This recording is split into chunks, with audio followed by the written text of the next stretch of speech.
Welcome to Sleepy Historian, where old tales whisper by candlelight, and memories gently drift into dreams.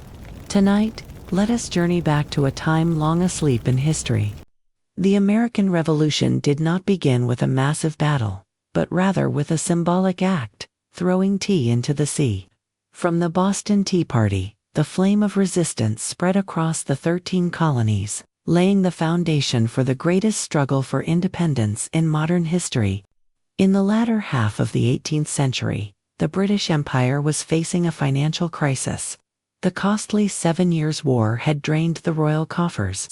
To recover some of the losses, the British Parliament turned its eyes westward toward its prosperous colonies in North America. New taxes were imposed, laws like the Sugar Act, the Stamp Act, and eventually the Tea Act. But what stirred unrest wasn't just the money. It was the principle. You see, the colonists didn't object to paying taxes in and of itself. They objected to paying taxes without having a say, without having representation in the British Parliament. They called it taxation without representation. To them, being taxed without a voice was not just unfair, it was oppression. Across the 13 colonies, tension began to grow. Merchants, lawyers, farmers all began to feel the tightening grip of a government that felt distant and indifferent. Protests spread like whispers in the night, speeches were given, British goods were boycotted, and meetings were held in candlelit taverns filled with quiet determination. The people began to see their liberties not just as privileges but as rights under threat. And so, in the quiet corners of colonial towns, a spark was lit, one that would slowly, steadily, begin to burn, and once it caught, it would not be easily extinguished. Now, let that thought drift with you, as the winds of change begin to stir across the Atlantic. In the year 1773, the British Parliament passed what seemed to be a harmless law, the Tea Act. It was designed to rescue the struggling East India Company by allowing it to sell tea directly to the American colonies, skipping over the local merchants. This meant cheaper tea, legally imported, and easy to obtain. To many, it sounded like a sweet deal. But beneath that low price was something bitter. Accepting this tea meant more than enjoying a warm cup. It meant accepting Parliament's right to tax the colonies without their voice or consent. In places like Boston, where resistance already simmered, this wasn't just about tea, it was about principle. Cheapness could not buy freedom. The response was swift. Patriot groups like the Sons of Liberty rallied people to boycott the tea and block the unloading of British ships. Local merchants, now cut out of the profits, joined the protests. The Tea Act was no longer about trade. It had become a symbol of control, of intrusion, of defiance. And in Boston, the people made a choice. They would not submit. They were ready to do something greater, to send a message across the sea, one that could not be ignored.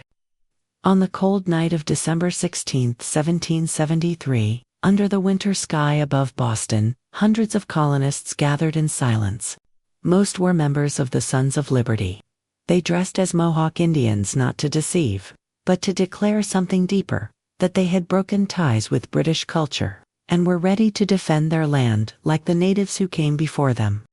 3 ships sat quietly in the harbor, the Dartmouth, the Eleanor, and the Beaver, all loaded with East India Company tea. The colonial government had already demanded the ships return to England, but loyalist officials refused. And so, that night, the crowd moved. They boarded the ships, no guns, no fire, no theft. One by one, they opened each crate, 342 in total, and spilled the tea into the dark, freezing sea. Not a drop of alcohol was consumed. Not a single item was taken. It was an act of quiet defiance, disciplined, symbolic, and profound. This was no simple destruction of goods. It was a statement, a message spoken not with words, but with action. We will not submit to distant power. We will not drink the tea steeped in tyranny. It was a moment when ordinary people, not soldiers, not nobles, rose to defend their dignity and their freedom.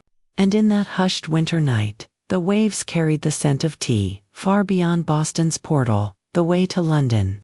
When word of the Boston Tea Party reached London, the British government did not stay calm.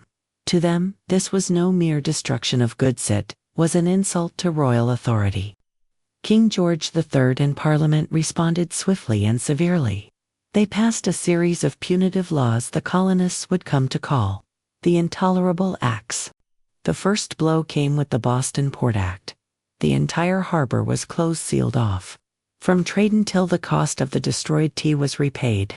Boston's economy, once bustling with ships and commerce, came to a standstill. Jobs vanished. Food grew scarce. The city fell into quiet hardship. Next came laws that stripped Massachusetts of its right to self-govern. Elected officials were dismissed. Control was handed to royal appointees. A quiet form of martial law began to take hold. And then came the most personal invasion. The Quartering Act. British soldiers were now allowed to live in the private homes of colonists without consent. Families who once saw their homes as sacred now opened their doors to foreign soldiers, not by choice, but by force. To the British Crown, these were measures to restore order. But to the people of the colonies, they were an outrage. A deep insult. A tightening of chains that would only inflame resistance. And it did. Boston, once isolated, now found support pouring in from across the colonies. What began as punishment became a spark of unity, a step closer to revolution. Rather than breaking under the pressure of the Intolerable Acts, Boston became a symbol, a spark of resistance. News of London's punishment spread quickly across all 13 colonies, but instead of turning away, the other towns and cities leaned in.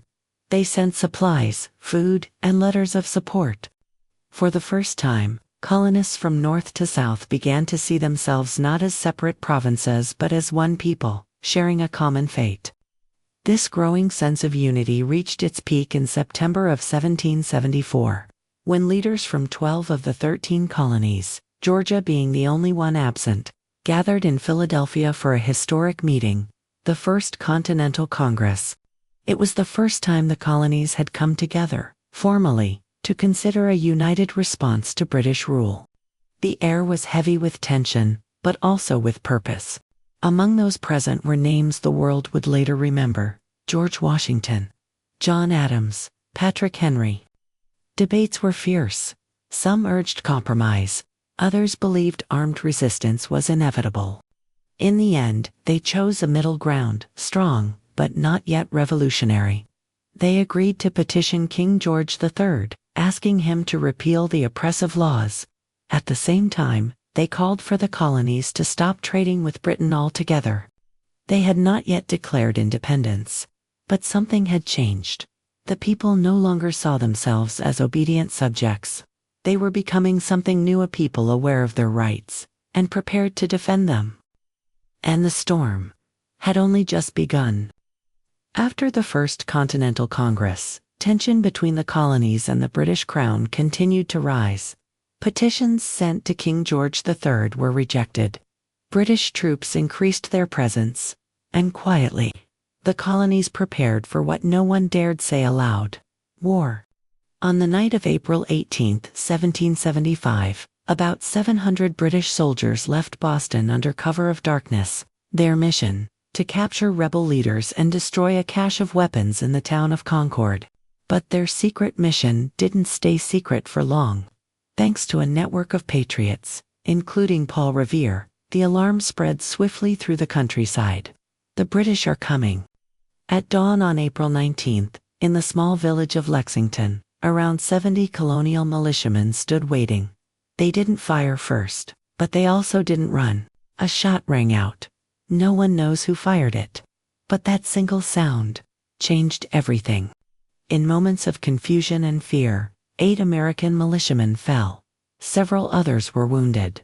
The British troops marched on toward Concord. The British reached Concord. But on their way back, things changed. On the road home, they were ambushed. Hundreds of militia from nearby towns opened fire from behind trees, walls, and hills. It was no longer a protest. It had become war. That day, blood was spilled, and it could not be taken back. What began as peaceful protest was now an armed struggle for freedom. History would remember Lexington and Concord as the place of the shot heard round the world, the first shot of the American Revolution. After the first shots at Lexington and Concord, everything changed permanently. The colonists, who had once simply wanted fair treatment within the British Empire, now realized conflict was inevitable. Within weeks, thousands of militia from across the colonies surrounded Boston, where the British Army had taken refuge. The war for independence had truly begun. But not everyone supported rebellion. Loyalists, those still loyal to the crown, feared that war would bring only chaos. Still, support for independence grew, especially as stories of British brutality spread. They stirred patriotism and a fierce desire to defend the colonies' right to decide their own fate. In a decisive move, the Continental Congress formed a Continental Army and appointed George Washington as its commander. This was no longer scattered resistance. It had become a revolution, organized, deliberate, and growing stronger. The events from 1773 to 1775, from the Boston Tea Party to Lexington and Concord, were not random acts. They were a chain, linking discontent to uprising to revolution. The American people were no longer subjects pleading for recognition. They had begun their journey toward becoming a nation. The fire had been lit, and it would burn through the chains of the old world, clearing the path for a new chapter in history. The years between 1773 and 1775 marked a turning point in American history, when distant, scattered colonies began to realize they could become something greater, not forgotten subjects of an empire, but people with the right to choose their own future. The Boston Tea Party was the first voice that dared challenge authority, a symbolic act, yet deeply strategic. The Intolerable Acts pushed the colonists closer together, not apart, as Britain had hoped. The First Continental Congress was a bold political step, where strangers met, debated, and discovered a shared voice. And then, the shot at Lexington rang out, not just as gunfire, but as the birth cry of a new era, the Age of Revolution. The greatest legacy of this beginning was not just a string of events, but a spirit of self-determination, of reasoned resistance, of unity among people with different lands, voices, and interests. From the hands that threw tea into the sea, to the moment a separate army was formed, each step declared one truth. The American people were willing to sacrifice for freedom. The American Revolution did not begin with a grand declaration. It began with discontent, with action, with blood. And from there, the course of world history was forever changed. From the simple act of throwing tea into the sea, the American people sparked a revolution that changed the world. The Boston Tea Party was not just the beginning of resistance. It was the very first declaration of liberty, self-determination, and an unshakable desire for independence. Tonight's story comes to a close. If your eyes have gently shut, then I wish you a deep, peaceful sleep, until we meet again in the next dream.